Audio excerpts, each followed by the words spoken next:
From the bold voices of the 1970s to modern day chart toppers, women in hip hop have been a driving force in the genre, and just helped elevate it in its last 50 years.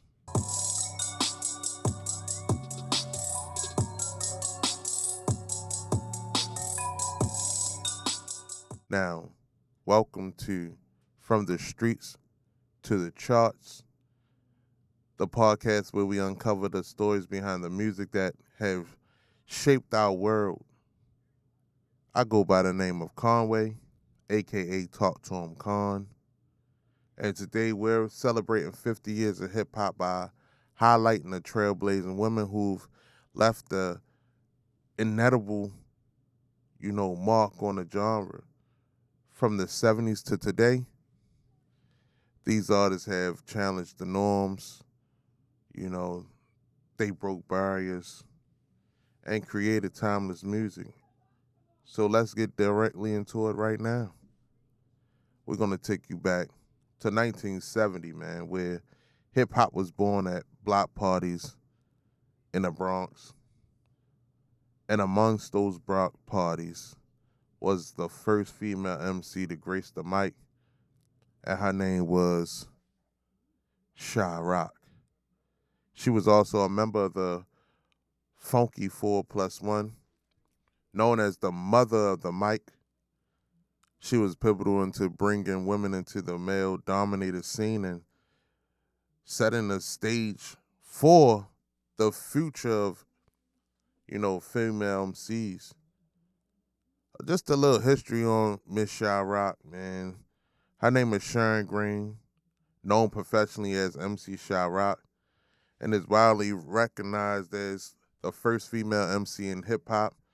Born in Wilmington, North Carolina in 1962, then she moved to the South Bronx, where she became a B-girl, which is a break dancer, and then she immersed herself in the culture in 1976 in the South Bronx, you know, putting dope lyrics down to, tracks.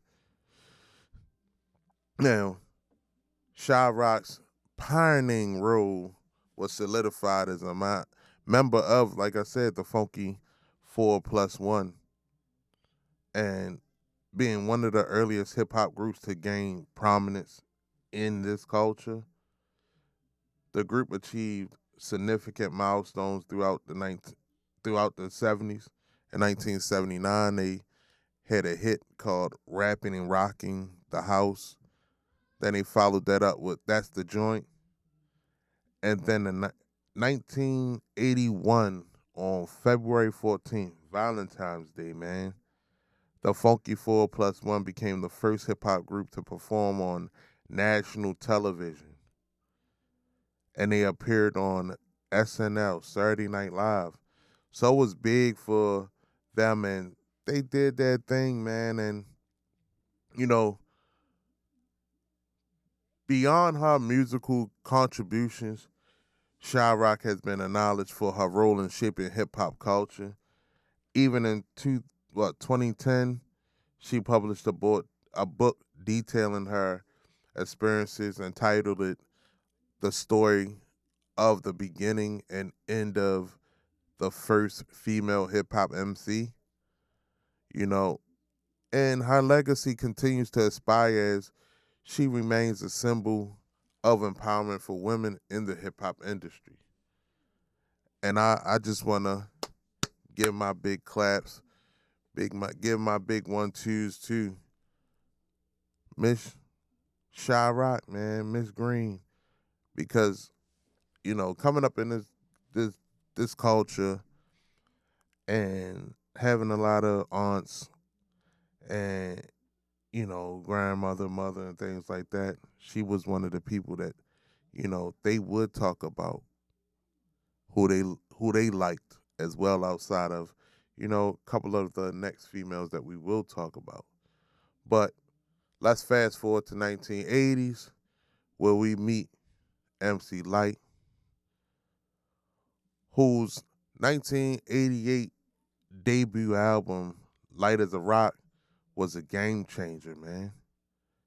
Her hit single, Paper Thin, showcased her lyrical skill and sharp storytelling. She became the first female rapper to release a full solo album, proving that women could, command respect in the genre, and, you know, because they were excluded from the genre. No matter how we want to put we love MC Lyte today, but it was almost like segregation for her. We excluded her from, not saying we, but, you know, she was excluded from hip hop. And a lot of men hated on her because they didn't want her to, take over. Because she, like I said, she was actually nice. She was actually nice. Then you have, can't forget Miss Roxanne Shanté, man. And, we all know her for her fame of being one of those gritty females that went out there and battled men, you know, at these rap battles, and she, that diss track, Roxanne's Revenge, at the age of 14, showed how sharp Shantae's lyricism and feisty delivery made her one of the first female rap stars. Now we have MC Sha-Rock, who was, the first female, and, she put on and she did, she put on like she was supposed to. But Roxanne Shanté actually became like the first female star because the streets loved how gritty she was. The streets loved how she commanded the crowd in front of these men. And she did that not by herself, but, we would say she did it by herself. Then you had the duo, Salt-N-Pepa, in the late 80s, consisted of Cheryl Salt James and Sandra Pepper Denton, and became a trailblazing with hits like Push It, My Mic Sounds Nice, Check. That I remember being at a block party that we had, and Push It was being boomed through the speakers, man. Those, I know y'all can relate because, block parties at one point in time were fun. You made it home. No one died, right?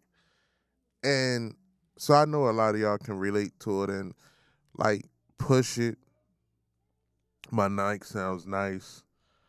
And then we have, like I said, like, of course, with MC Lyte. Lyte is, anyway. But then we had like things like The Sequence, you know, that was in the early 80s as well.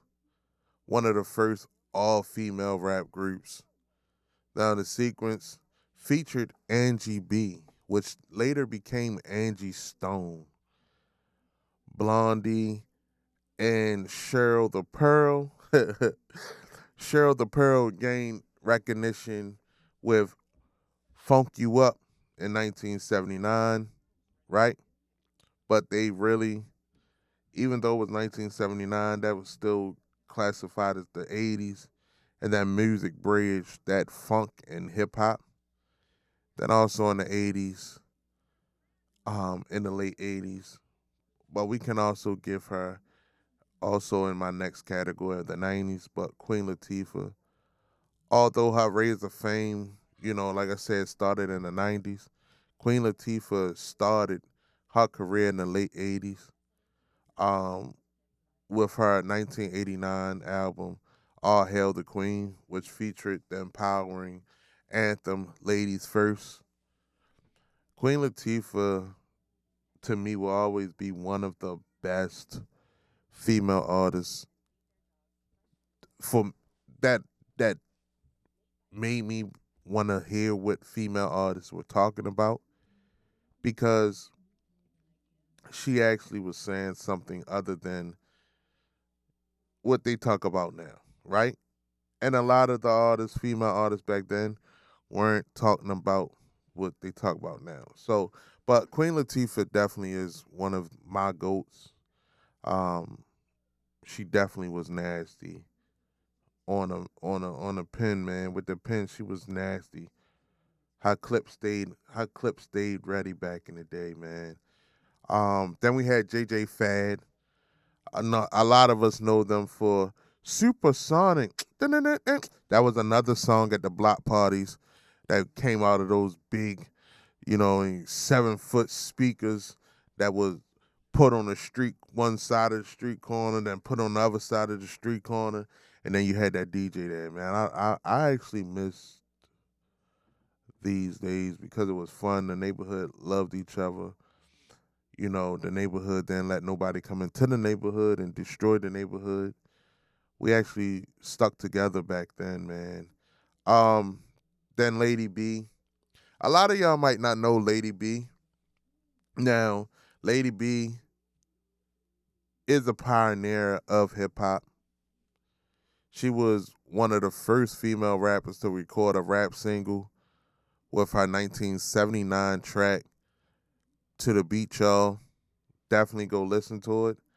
And I put it in the 80s because, like I said, the track bubbled a little bit in 1979, but didn't start actually getting a hit of steam until the 80s and went into like 81, 82, where she was getting still constantly played for that moment. But she later became a prominent DJ promoting hip hop culture. So we definitely gotta respect Lady B because she knew she knew the assignment and she kept the assignment rolling. And that's one of the things we have to do as a culture. Keep it rolling, man. And like I said, the 90s, to me, the 90s, man, were the golden era. It was the golden era for hip hop. It was the golden era for women in hip hop. And like I said, Queen Latifah emerged as a leader and, blending her lyrical skills with, a powerful message and just a powerful message of empowerment, right? Her songs Unity, UNITY, challenged sexism in the industry and became an anthem for respect and, equality. And you also had, let's see, I in the night, like I said, the 90s was crazy for women hip hop, bro. Women hip hop was led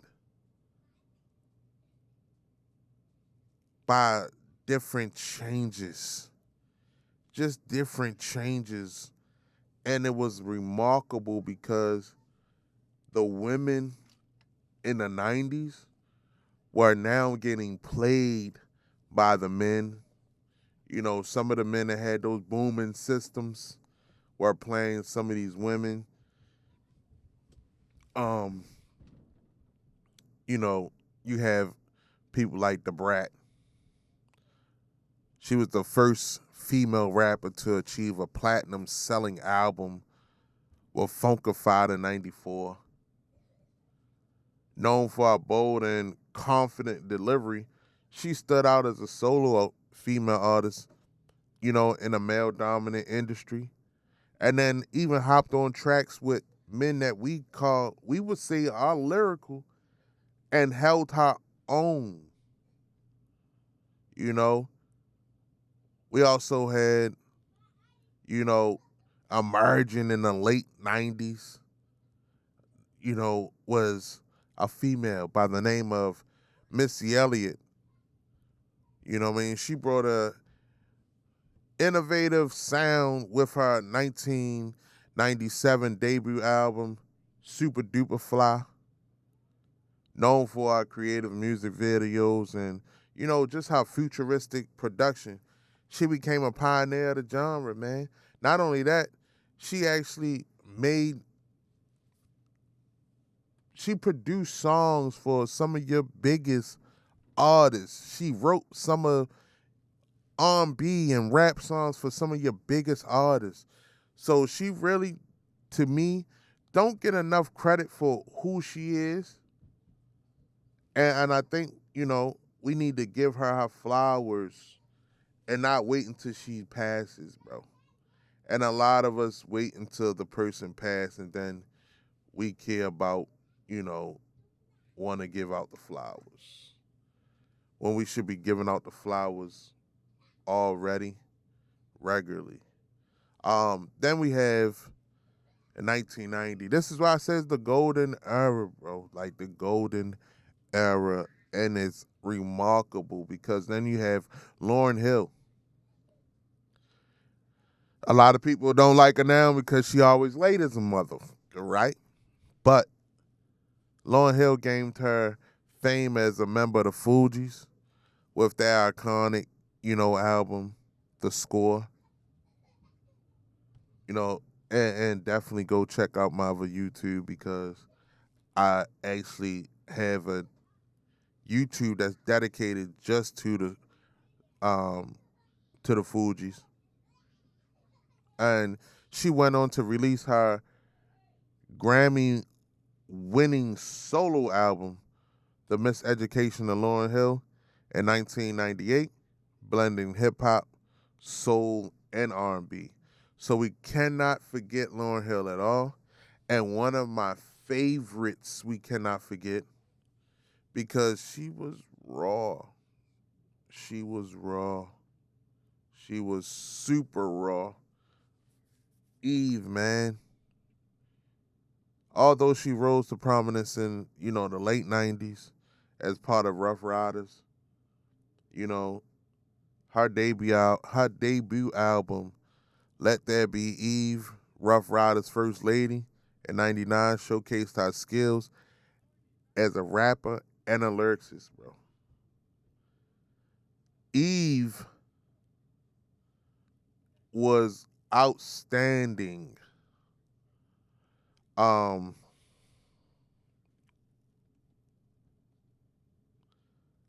I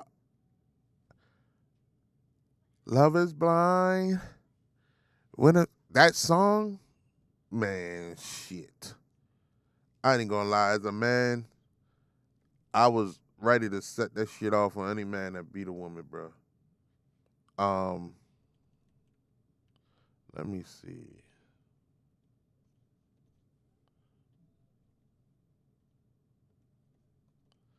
Then who else? Oh yeah, can't forget Lisa Left Eye Lopez. Even though she was part of TLC, she definitely was a rapper. She loved rapping. Um, her verses on Waterfalls and No Scrubs emerged her as one of the figures, and she definitely could have been a lot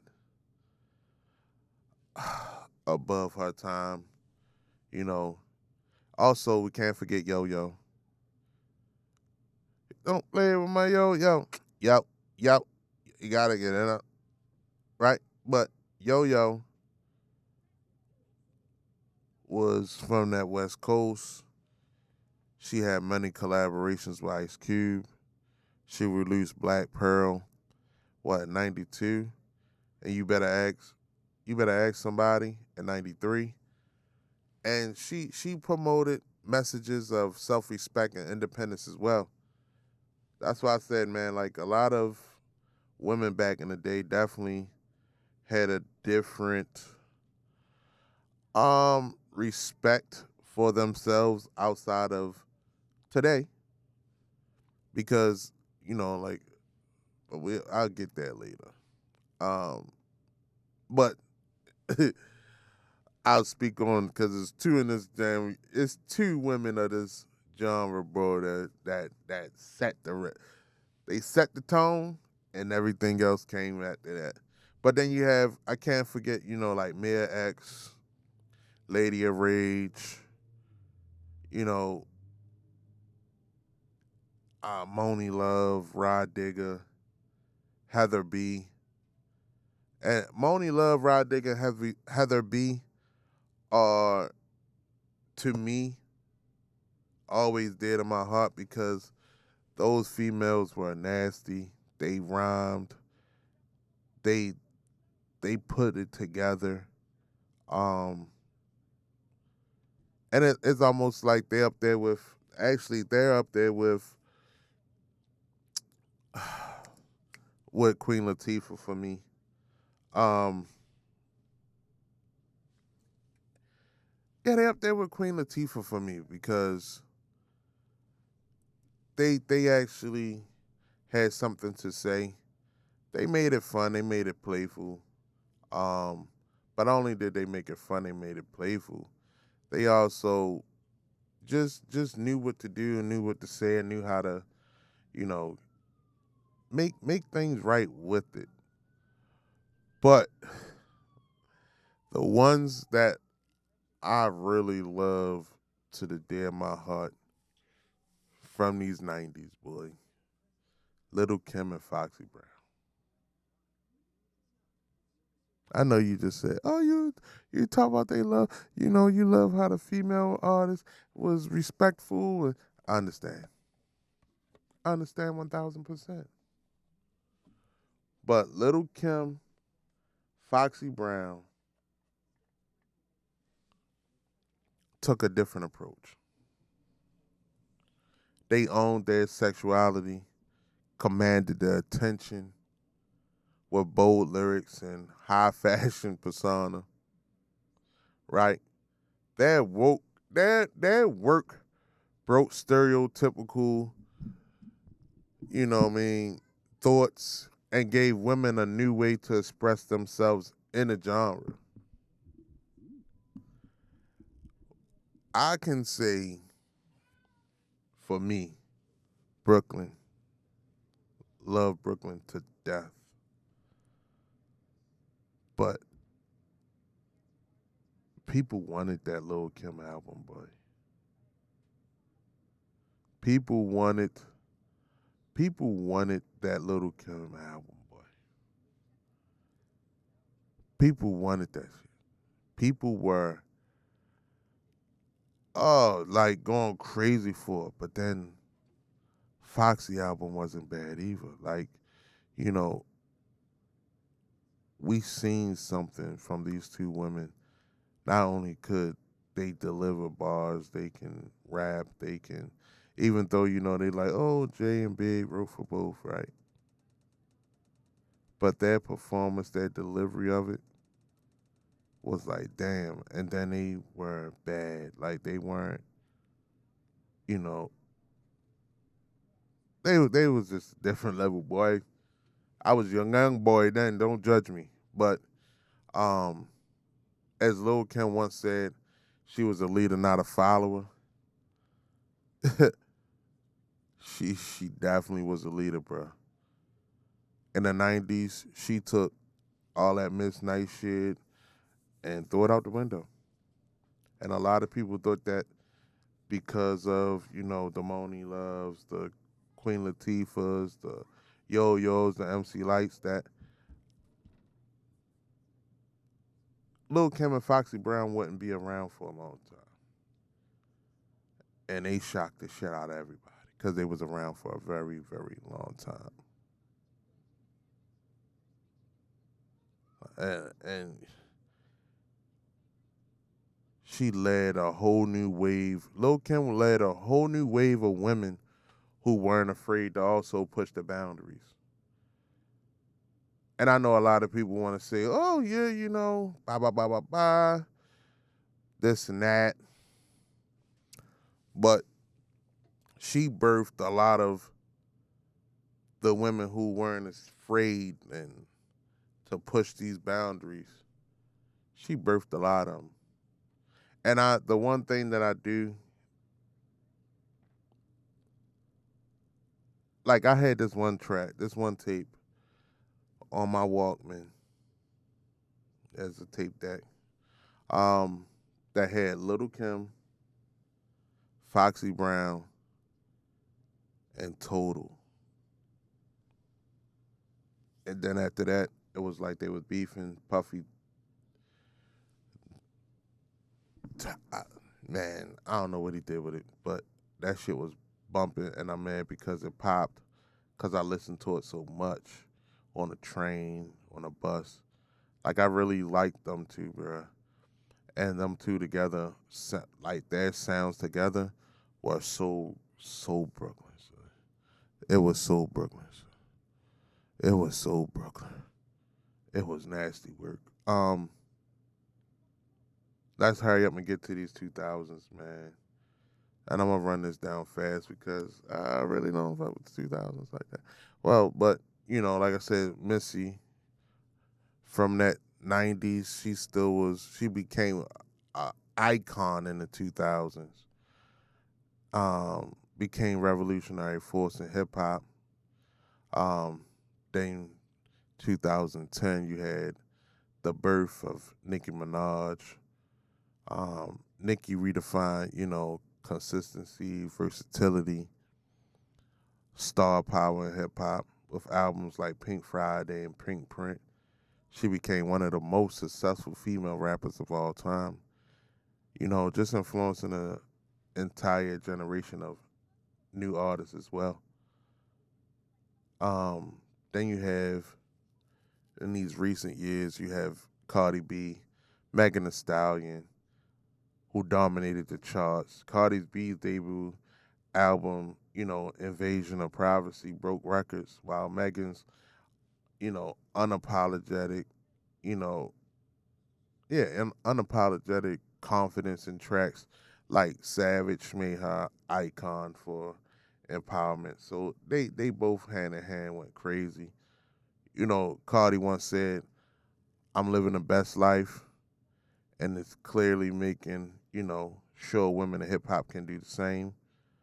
That diversity of women in hip hop today, from Doja Cat to Rhapsody, who focus on lyricism, proves that the genre has room for, all voices and stories. And, you know, just so we don't forget no other people, I'm going to shout them out real quick. Your Trinas, Remy Ma, MIA, who else? I said Doja, Iggy Azalea, Sweetie, the City Girls, Lizzo, Lotto, Fire, Flo Milli, Coi Leray, just off the top of my head, Terry, what's her name? Taria Wack, Ice Spice, Glorilla, love Glorilla, bro. She's another one that could have been back there with Lil Kim and them because she really fucked shit up.